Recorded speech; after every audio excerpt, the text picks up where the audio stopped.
اللعین الرجیم بسم اللہ الرحمن الرحیم الحمد لأہلہ والصلاة علی اہلہا اما بعد۔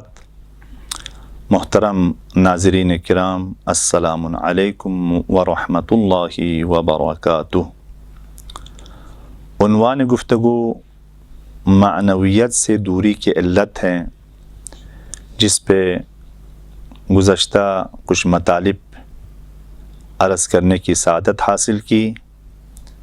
انشاءاللہ آج کچھ مزید مطالب عرض کرنے کی کوشش کروں گا۔ معنویت سے دوری کی علت کیا ہے؟ کیوں انسان معنویت سے دور ہوتے چلے جاتے ہیں؟ کیا وجہ ہے؟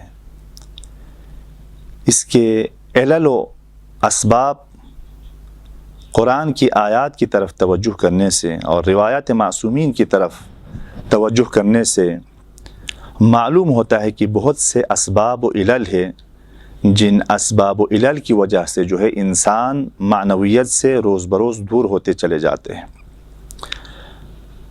ان میں سے ایک مورد یہ ہے کہ انسان جو ہے اپنے آپ کو بے نیاز تصور کرے۔ جب انسان محتاجی کے اس دائرے سے ہٹ جائے، یعنی اپنے آپ کو بے نیاز تصور کرنا شروع کرے، تو اس وقت یہ انسان معنویت سے دور ہوتا چلا جائے گا۔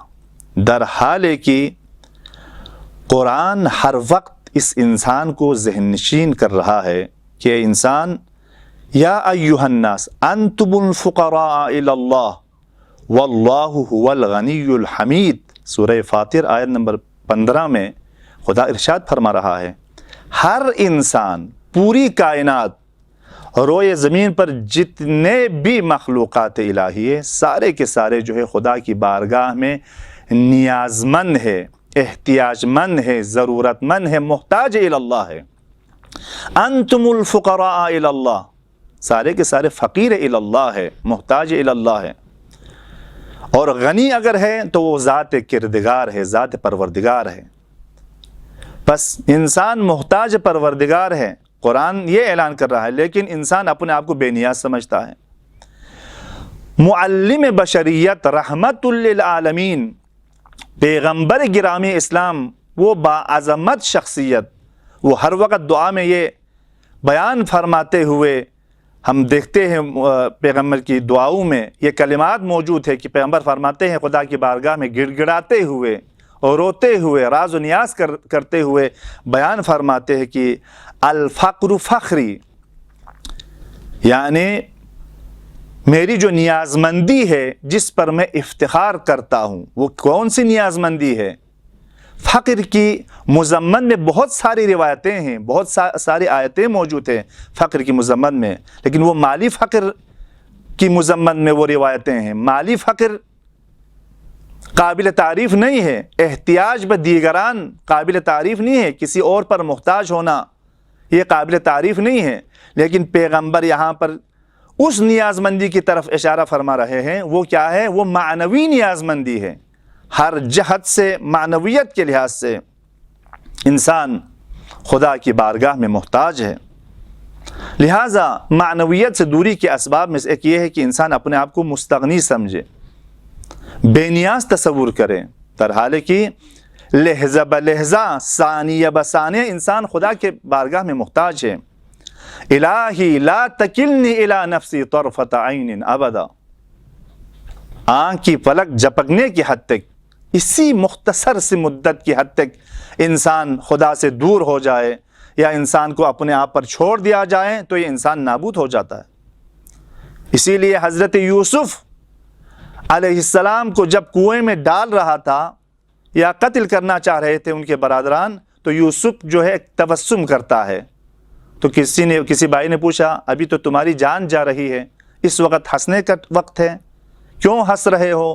سوال کیا تو یوسف نے کہا میں اپنے نفس پر ہنس رہا ہوں۔ گھر سے نکلتے وقت میرے ذہن میں یہ خطور آیا تھا کہ میرے لیے کوئی پریشانی نہیں ہے، راستے میں میرے ساتھ 11 پہلوان بھائی ہے، کوئی مشکل آ جائے تو یہ مشکلات کو ہٹا دیں گے، میری پریشانی دور کریں گے۔ لیکن خدا نے مجھے سمجھا دیا، یوسف ایک لحظہ کے لیے، مختصر سی مدت کے لیے اعتماد و اعتبار مجھ سے ہٹا کر بھائیوں پر اگر اعتماد کرتے ہو تو انہی بھائیوں کے ہاتھوں آج تمہیں قتل کر رہے ہیں، تو میں اپنے نفس پر ہنس رہا ہوں۔ بس قرآن مجید میں بھی خداوند رب العزت ارشاد فرما رہا ہے کلا ان الانسان لیطغی ان رآہ استغنی۔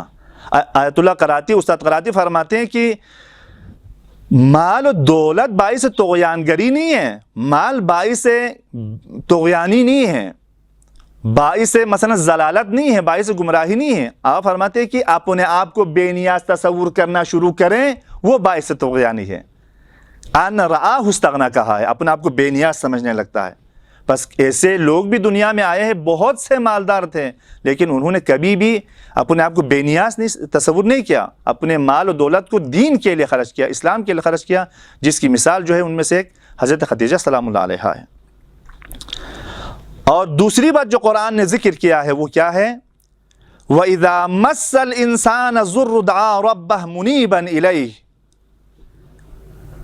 جب انسان پر کوئی پریشانی آ جائے، کوئی مشکلات آ جائیں، کوئی سختی آ جائیں تو گڑ گڑاتے ہیں، روتے ہیں، خدا کی بارگاہ میں پلٹ کر واپس آتے ہیں اور اظہار نیازمندی کرتا ہے، دعا کرتے ہیں، روتے ہیں، بندگی کا اظہار کرتے ہیں۔ میں پوری آیت نہیں پڑھوں گا چونکہ وقت نہیں ہے۔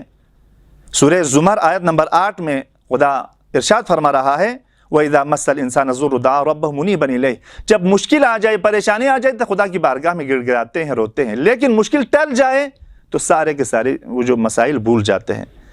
اور اسی طرح سورہ عنکبوت میں آیت نمبر 6 میں بھی ارشاد رب العزت فَإِذَا رَكِبُوا فِي الْفُلْكِ دَعَوُا اللَّهَ مُخْلِصِينَ لَهُ الدِّينَ فَلَمَّا نَجَّاهُمْ إِلَى الْبَرِّ إِذَا هُمْ يُشْرِكُونَ۔ کشتی میں جب سوار ہوتے ہیں، جس طرح ابھی اس دور میں کشتی کے علاوہ جہاز میں بھی سوار ہوتے ہیں تو پریشانی ہو جاتے ہیں، کوئی ساری دنیا سے امیدیں قطع ہو جاتے ہیں، ایک ذات کی طرف امید ہے، وہ خدا کی ذات ہے۔ وہاں پر اخلاص کے ساتھ خدا کو پکارتے ہیں، جب جہاز سے، کشتی سے نجات ملے پھر جو ہے اذا ہم یشرکون، پھر مشرک بنتے ہیں، پھر خدا کو بلا دیتے ہیں، پھر فراموش کرتے ہیں۔ اور اسی لیے حضرت موسیٰ علیہ السلام نے فرمایا خدایا مجھے پسند نہیں ہے کہ میں بیمار ہو جاؤں، ایسا ہونے سے تیری عبادت نہیں کر سکتا، اور میں یہ بھی مجھے پسند نہیں ہے کہ میں ہمیشہ سالم رہوں، تندرست رہوں، کیونکہ ایسا رہنے سے تیرا شکر اور تیری نعمت بھول جاتا ہوں۔ بس حضرت موسیٰ فرماتے کہ مجھے پسند نہیں ہے بیمار ہو جاؤں، بیمار ہونے سے میں عبادت نہیں کرتا ہوں، اور کیا ہے ہمیشہ سالم رہنے سے تیری نعمت کا شکر نہیں کر سکتا ہوں، لہٰذا مجھے کبھی میں بیمار ہو جاؤں تاکہ تیری یاد کر سکوں، اور کبھی میں تندرست رہوں تاکہ تیرا شکر بجا لا سکوں۔ خدا کی بارگاہ میں ہم دعا کرتے ہیں کہ ہمیں ان چیزوں پر عمل کرنے کی خدا توفیق دے جس سے معنویت سے ہم نزدیک ہو جائیں۔ والسلام علیکم ورحمۃ اللہ وبرکاتہ۔